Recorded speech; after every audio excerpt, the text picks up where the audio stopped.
gente muda o mundo. Olá, estamos iniciando mais um programa Cidadania e Meio Ambiente. E hoje vamos receber a Marília Bonas, diretora executiva do Museu do Café. Por favor, Marília, é um prazer enorme estar recebendo você no programa. Por favor, Obrigada. Vamos sentar. Marília, você conhece tudo a respeito de um patrimônio histórico maravilhoso que nós temos na nossa cidade, que é a Bolsa do Café. Eu gostaria que você pudesse aí fazendo um apanhado do que significa a Bolsa do Café para nós, santistas, e da nossa região metropolitana, para o estado de São Paulo e para o país, é claro, né? Bom, a Bolsa Oficial de Café é um edifício de 1922, foi construída nessas comemorações do primeiro centenário da independência, então ela é o que a gente chama de um edifício monumento. Além da função que ela tem, arquitetônica mesmo, enfim, de representar todo esse fausto e a riqueza que o café trouxe para o estado de São Paulo, ali dentro também funcionava a Bolsa Oficial de Café, ou seja, ali tinha a negociação oficial de café do estado, sempre, enfim, mostrando o protagonismo de São Paulo naquele momento econômico do Brasil. Então a gente fala que esse edifício foi o primeiro edifício de estilo eclético a ser tombado pelo Instituto de Patrimônio Histórico Artístico Nacional, pelo IPHAN. É considerado patrimônio nacional, estadual e municipal, então a gente fala que é tombado nos 3 níveis. E além, enfim, da própria arquitetura do edifício, que é muito imponente, que é, enfim, reconhecível do porto, a torre, o relógio, mesmo ali quem passa na 15 de novembro sempre sabe se localizar a partir do edifício da Bolsa, é também, enfim, uma representação de vários tipos de ofícios ligados à era do café. Então a gente tem um mobiliário que foi feito pelos maiores especialistas da época, vitrais e painéis de autoria do Benedito Calixto, o vitral principalmente, que agora está sendo restaurado com o apoio do Ministério Público, ele, enfim, tem todos os vidros importados, tem todo um discurso muito representativo do que era a ideia que se fazia de São Paulo na época, e toda a ornamentação do edifício é muito representativa dessa riqueza também. Nós temos algumas imagens da Bolsa do Café e que nós vamos passar. Você nos brindou com essas imagens, claro, né? Maravilhosas aí, que nós vamos estar passando para o nosso telespectador. Esse é o bonito prédio, um patrimônio maravilhoso. Isso. E, por incrível que pareça, nem todos os santistas, ou mesmo da região metropolitana ou do estado de São Paulo, teve a oportunidade ainda de conhecer, né, Maria? Exatamente. A gente fez uma pesquisa anos atrás, a maior parte das pessoas reconhece esse lugar como um patrimônio histórico, mas não sabe o que funciona mais lá. Né? Então, hoje o edifício da Bolsa Oficial de Café, na verdade, desde 1998, cedia o Museu do Café. O Museu do Café tem como missão divulgar a importância do café para a história, para a economia, para a arte, para a sociedade brasileira. E isso tudo está dentro da programação do museu, é estruturado em várias linhas, né? A gente trabalha em 3 grandes eixos. A gente tem um eixo de pesquisa, um eixo de preservação e um eixo de comunicação. E cada um desses eixos retroalimenta todas essas informações, todas essas histórias do café, não só em Santos, não só no estado de São Paulo, mas no Brasil mesmo. A Secretaria de Estado da Cultura, ela se apropriou do prédio faz pouco tempo, né? E aliás, é um percurso interessante esse, né? Em geral, os museus que são da Secretaria de Estado da Cultura são museus que nasceram estadualizados. O Museu do Café nasceu como uma empreitada particular. Em 98, um grupo de amigos, enfim, de envolvidos, de profissionais do café, frente à degradação desse importante monumento, esse grupo de amigos se reuniu, fez uma pressão para o Estado para fazer uma recuperação parcial desse edifício. Na época, então, o governador Mário Covas falou: ok, o Estado vai investir nisso, só que a contrapartida é que vocês se qualifiquem, se transformem numa associação de amigos e que vocês criem uma ação cultural, uma ação de divulgação dessa importância desse edifício, dessa história, e um pequeno museu. Então, o Museu do Café nasceu em 1998 privado. Assim, de um esforço de amigos, sem fins lucrativos, com campanhas de doação. E são todos nomes conhecidos da Praça de Santos, são todos nossos conselheiros até hoje no museu. E de 98 a 2008, a Secretaria de Estado da Cultura percebeu o grande potencial e ausência mesmo no estado de São Paulo, claro, de um equipamento cultural que tratasse desse tema que é tão fundamental para a história do estado. Então, em 2008, esse edifício foi estadualizado. O museu foi estadualizado, então é um pouco o contrário. Muitos museus eram do Estado e passam a ser particulares. No nosso caso, era um museu de uma empreitada particular que passou a ser do Estado e hoje é um dos equipamentos mais importantes da Secretaria de Estado da Cultura no Estado mesmo inteiro, né? Então, ele continua do Estado, mas ele é gerido por uma organização social. Uma OS, né? Isso, por uma OS. É um modelo de gestão em parceria com especializado entre o Estado e essas organizações que são qualificadas especialistas na gestão.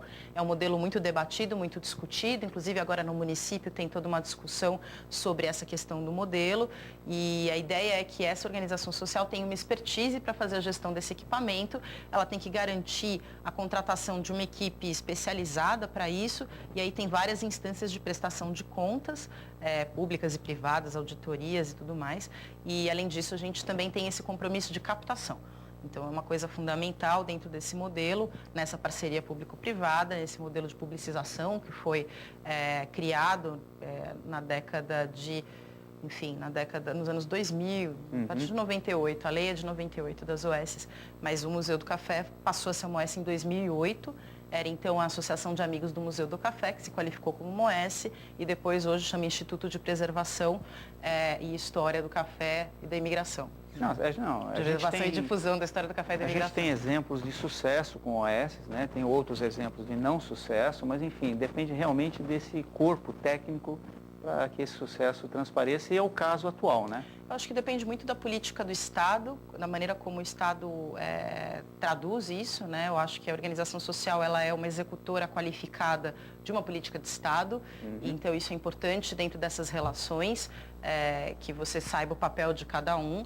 E é importante, sim, o aporte público, é um equipamento público, então, nos modelos de organização social do Estado, a proporção de repasse é de 70 a 30, enfim, maiores organizações sociais de equipamentos maiores, é 60% de repasse do Estado e 40% de captação.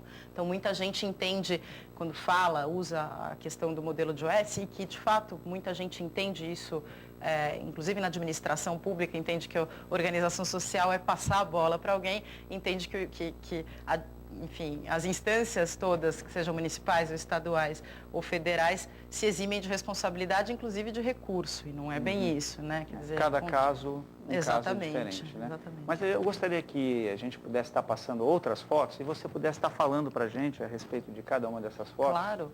Bom, esse é o Salão do Pregão, é onde aconteciam as negociações de café aqui em Santos, ou seja, o café era um produto tão importante para a economia brasileira, ainda é, mas na década de 20, de fato, era o mais importante, que tudo isso era centralizado pelo Estado, né? Então, tudo isso, a Bolsa Oficial tinha corretores oficiais e toda essa negociação do café futuro, do café a termo, de produtores e corretores e exportadores, tudo isso era feito oficialmente dentro desse contexto do pregão.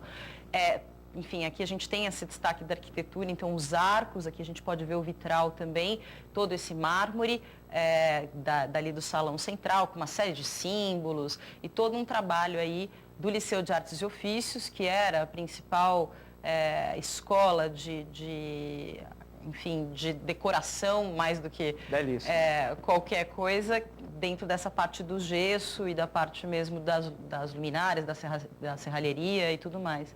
Então, o Salão do Pregão, de fato, é um dos lugares mais bonitos de destaque do museu e tinha essa função também de representar arquitetonicamente a riqueza do café, né?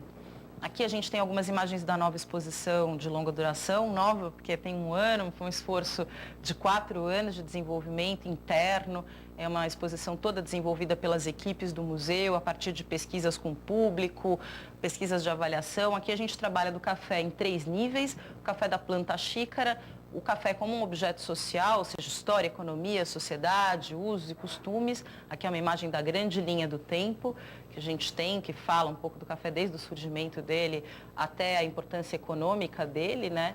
E aqui a gente tem uma sala especialmente dedicada à Praça de Santos. Santos é muito conhecida como uma praça de comércio de café, mas muitas pessoas entendiam que isso acontecia só dentro do contexto da corretagem, dos escritórios. E havia muito pouca pesquisa, antes do museu entrar nisso, sobre outras funções. Então, desde as catadeiras, as serzideiras, todo esse trabalho cotidiano, um trabalho feminino, muitas vezes o trabalho infantil também, que antes era considerado menor, hoje está presente no Museu do Café na mesma estatura Sem do dúvida. comércio e da corretagem. E aí a nossa sala sobre as artes e ofícios, ou como o café se traduz plasticamente na arquitetura, na decoração e no trabalho. E a gente também tem uma programação de exposições temporárias, essa exposição, uma exposição dedicada à indústria da sacaria, à trama, à juta, então que inclusive é uma coisa polêmica, tem toda uma discussão sobre a qualidade da juta, a criação das big bags, que enfim trazem um volume maior de café, então como que isso é feito, surge na Escócia, como é que vem essa indústria da juta para cá e a relação da juta com o Brasil, é muito interessante. E aí a gente tem uma série de exposições temporárias que abordam vários temas relacionados, exposições de fotografia, de fazendas, enfim, essa é do Wilson Palaro, uma exposição muito bonita. Essas fotos vêm do Brasil inteiro? Essa é de um fotógrafo especial que trouxe para a gente um projeto e que documenta de alguma maneira o quanto as técnicas manuais de produção do café persistem pelo Brasil inteiro. Perfeito. Ainda que você tenha uma industrialização, uma mecanização, o café ainda é um produto que tem muito a mão do trabalhador e é uma coisa que para a gente é muito importante, né? A mão do trabalhador, o gesto, a questão da sustentabilidade, a questão da relação com a natureza, tudo isso está muito presente nas pesquisas e nas exposições do museu. Tá. E nessas exposições ela é monitorada, tem pessoas lá que acompanham o visitante, é por grupos, como é que isso é feito? Tem para todos os gostos, para todos os tipos. A gente tem uma equipe educativa brilhante, enfim, bilíngue, trilíngue às vezes, e a gente trabalha desde com atendimentos pontuais, ou seja, um visitante que chega lá, dependendo da disponibilidade, claro, da equipe, pode fazer a visita inteira, ou se ele tem um interesse específico, ele também pode ser mediado, acompanhado por esse educador, visitas escolares, visitas para públicos-alvo, então a gente trabalha com terceira idade, com pessoas em situação de vulnerabilidade, trabalha com crianças de todas as idades, a gente tem parceria com a Secretaria de Educação e a gente vem ampliando esses programas específicos, que aí tem desde a visita mediada pelo educador, até atividades ligadas ao barismo, até atividades de contação de história, ateliês, workshops, então tem uma gama de oportunidades ali de programação para todas as idades. Aos fins de semana também, a gente sempre tem programação para as famílias. Sábados e domingos? Sábados e domingos, o museu funciona de terça a domingo, em temporada funciona de segunda a segunda, né? Aliás, a gente abre as segundas-feiras de temporada para dar conta dos navios, enfim, é um museu muito visitado por estrangeiro, bastante visitado por estrangeiro, que tem um fascínio pela história do café, né?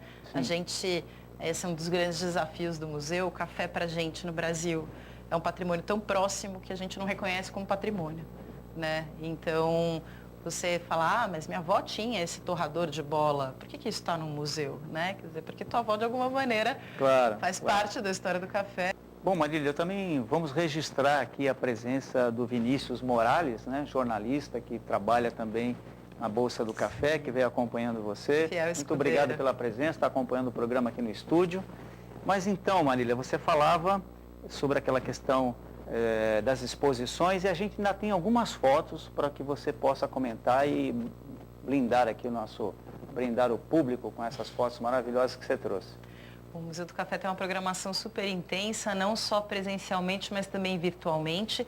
Essa é uma imagem do nosso quiz, chama Café e Cultura, em que você pode testar os seus conhecimentos ou desafiar um amigo seu ou desafiar um grupo de amigos sobre os seus conhecimentos de café. É um painel eletrônico? Dentro do site do museu, são www.museudocafé.org.br/quiz. Você acessa, faz um cadastrinho muito rápido, não precisa dar download, nada, e pode entrar no quiz e fazer, então, as suas perguntas nas áreas de história, responder, ver como é que você fica no ranking geral, ou convidar alguém e desafiar alguém. Então, é sempre interessante. Não é um quiz muito fácil. Vira e mexe, a gente desafia a própria equipe, e inclusive eu mesma, e de vez em quando a gente fala, vixe, não sei, tem certeza? Ficar treinando lá. Exatamente. Aqui a gente tem algumas imagens também das exposições virtuais, a gente tem todo um trabalho de história oral que a gente continua fazendo, que costuma ser muito bem compartilhado dentro desses contextos, e que são também imagens que estão presentes na exposição e no material. Aqui o Bom de Café é uma parceria nossa com a Secretaria Municipal de Turismo. Eu achei o máximo essa parceria, sensacional. É uma graça, enfim, ele é focado na presença do café na arquitetura do centro de Santos. Ele é um bonde que tem ar-condicionado, uma coisa que em Santos é fundamental, e também tem degustação de café. Então, e aí o café, a gente já tem uma imagem do nosso grande destaque, que é a cafeteria do museu. É a primeira cafeteria gourmet da Baixada Santista, recebeu muitos prêmios, vende vários tipos de café em vários tipos de moagem, vários blends, cafés de várias origens, e continua sendo, enfim, um ponto de encontro para quem trabalha no centro da cidade. Também tem um grande interesse em relação aos turistas e tudo mais. Terminou as fotos? A gente ainda tem mais fotos? Não temos mais, mas eu acho que foram suficientes para a gente fazer uma ideia daquilo que a gente tem dentro da Bolsa do Café. É maravilhoso. Sim. Olha, vocês estão de parabéns pelo trabalho que vocês estão fazendo. Mas me diga uma coisa, Marília, cursos, né? O que a gente tem aí para poder veicular aí para o nosso público? Bom, o Museu do Café tem uma programação na frente de formação muito eclética. A gente trabalha desde formação com guias de turismo, professores, também com uma parte muito forte ligada ao barismo, né? Que é essa questão do preparo do café. Então a gente tem o CPC, o Centro de Preparação de Café, que tem vários tipos de cursos, desde curso mesmo de formação em barista, curso de latte art com leite, cursos de harmonização, enfim, uma série de atividades todos também. Com certificação? Todos com certificação, alguns que são mais rápidos, mais de degustação. A gente também faz agendamentos específicos, então às vezes vai a uma escola e visita o museu e quer fazer uma degustação. Hoje a gente já tem a possibilidade, a partir de março a gente está com um espaço ampliado no CPC e a gente tem parceria com grandes marcas, é de fato um espaço muito interessante. A gente sempre fala que o café é um patrimônio que se bebe, então nada melhor do que você entender da planta xícara, entender a importância histórica, entender a tradução disso e depois tomar uma xícara de café, degustar, entender essas variações e tudo mais. Sem dúvida, eu que sou apaixonado por café, então é terrível, né? Mas vamos falar um pouco de estatística, Marília. Qual o volume de pessoas que, eu não sei como vocês trabalham com essa estatística, se é mensal, se é semanal, se é anual, qual é o volume de pessoas que visitam a Bolsa do Café? Bom, a gente é um dos museus mais visitados, bate 20 mil, enfim, às vezes 20 por mil mês. Por mês? Então dependendo do período, se for um período ligado, um período de navio, de visitação turística maior, chega a 20 mil, até mais. E a gente tem esse público fiel da cafeteria, como a cafeteria é uma extensão também das ações do museu, isso é um público bastante importante para a gente e é um público que tende a crescer. Agora, mais do que crescer a visitação, nosso maior objetivo é aumentar a qualidade desse atendimento, né? Muitas pessoas vão lá com muito pouco tempo, é normal um turista, por exemplo, de navio tem 15 minutos para ver e lá tem 1 milhão de salas, muita coisa. Então a gente tem cada vez mais pensado em programações específicas e também focado muito um trabalho já há alguns anos na região. Então, o Museu do Café é um ponto turístico, muita gente desce a serra e para ver o centro de Santos e toma um café, vai no bonde, come um pastel no Carioca, depois vai ao Museu do Café, mas muita gente de Santos não vai ao Museu do Café. Entende que o centro da cidade é um lugar para ir no banco, para resolver coisas burocráticas, mas não entende como um lugar de lazer. Então, a gente tem muita programação para a família, a gente tem desenvolvido algumas coisas muito interessantes, em especial nas férias. Então, a gente teve um projeto de férias voltado para a criança, né? A gente conseguiu agora o restauro do mobiliário do pregão ali, então como as mesas e as cadeiras do pregão tiveram que sair para serem restauradas, a gente montou uma grande área de lazer ali no meio, a única vez na vida em que isso vai poder acontecer. Então as crianças puderam ali brincar num lugar muito nobre, que foi muito interessante, e a gente também desenvolve programação com várias atividades para enfim, para que as crianças de uma mesma família se entretenham, os adultos, e que possa ser uma programação de dia inteiro, de fim de semana para um santista ou para quem está na Baixada Santista também. A gente sempre fala em região metropolitana, mas a gente tem um pouquinho de dificuldade política disso se estabelecer na prática, né? E por que eu estou dizendo isso? Eu gostaria de saber se vocês têm uma relação, uma parceria, um convênio, de que forma for, com as secretarias de turismo de todos os 9 municípios da região metropolitana. Vocês têm isso? Como é que essa relação? Como funciona? A gente tem uma parceria com os equipamentos culturais dos 9 municípios, né? Então, a gente faz parte do Sistema Estadual de Museus. A gente tem muitos museus na Baixada. Sem claro, dúvida. o Museu do Café é o maior em termos de proporção e até em escala, até recurso e visitação, mas a gente tem grandes equipamentos com grandes acervos e o Museu do Café, então, estabelece essas parcerias com esses museus para poder fazer esse intercâmbio de público entre esses museus. Mas a gente também recebe, a gente tem parcerias pontuais com secretarias de turismo, São Vicente, que costuma ser muito próximo, que tem uma história muito próxima da nossa. A gente já fez atividades com Guarujá também. E claro que, enfim, mais distante a questão logística é mais complicada mesmo, né? Mas a gente trabalha assim, mas em geral a gente trabalha com os equipamentos culturais, nem tanto com as secretarias de turismo especificamente, é mais pontualmente. O que a gente tem que é bem articulado é com as secretarias de educação. Porque aí essas regularmente levam as suas escolas, seus professores para a formação e para a gente isso é um papel fundamental. Quer dizer, o Museu do Café tem um papel de formação do que explicar o que é o patrimônio, dentro desse contexto, o que é o patrimônio na Baixada, a importância de preservação, difusão, divulgação disso e até explicar o que são esses trabalhos de área técnica e tudo mais. Isso tudo também está dentro do rol de atividades do museu. Então, as secretarias de educação de vários municípios. De vários municípios, mas a mais forte, obviamente, é de Santos, né? Então, a SEDUC, a gente tem atividades não só dentro do museu, mas também atividades fora do museu. Então, a gente já fez atividades no Morro, a gente faz atividades específicas em instituições específicas, com intercâmbio. Então, vai a equipe do educativo, traz um grupo, depois visita.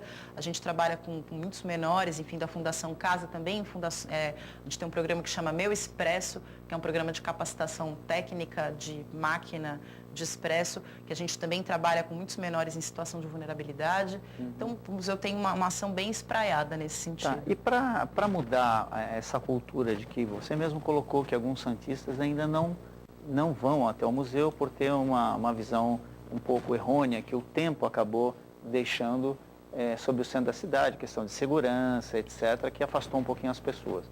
Existe algum tipo de pensamento sobre isso para resgatar essas pessoas em relação a estar interagindo culturalmente com o museu e ganhando mais conhecimento sobre a própria cidade que mora? Bom, a gente vem trabalhando há 5, 6 anos com uma estratégia muito interessante que é levar o museu para fora.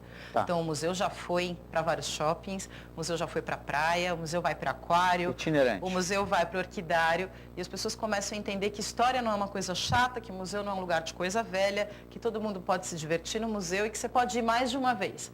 Porque muita gente fala assim, mas eu já fui no Museu do Café uma vez, não preciso voltar. Mas tem outra exposição, a gente tem um programa de música regular agora, uma vez no mês, primeira sexta-feira do mês, a gente faz uma espécie de happy hour com jazz, então a pessoa pode ir lá, toma um vinho, vê o museu, visita, né, esses espaços. Então, eu acho que a primeira ideia, e a gente vem trabalhando já há um bom tempo nisso, é romper essa ideia de que o museu é um lugar chato. Claro. E de que o centro da cidade é um lugar sisudo. Dá para se divertir muito no centro da cidade. Mas, Marília, esse assunto não se encerra aqui, né? Espero que futuramente a gente possa estar falando mais sobre o museu. Todas as atividades que futuramente o museu tiver, o programa vai estar à disposição, de portas abertas para vocês do museu. Acho que é muito importante a gente estar levando esse conhecimento para o telespectador. E já agradecendo a tua presença no programa de hoje. Muito obrigada pela chance, pela oportunidade. A gente convida a todos para irem lá no museu, enfim, ver pessoalmente tudo isso que a gente trouxe aqui por imagens. Com certeza, eu vou lá tomar um café com você e com o Vinícius. Por favor. Tá?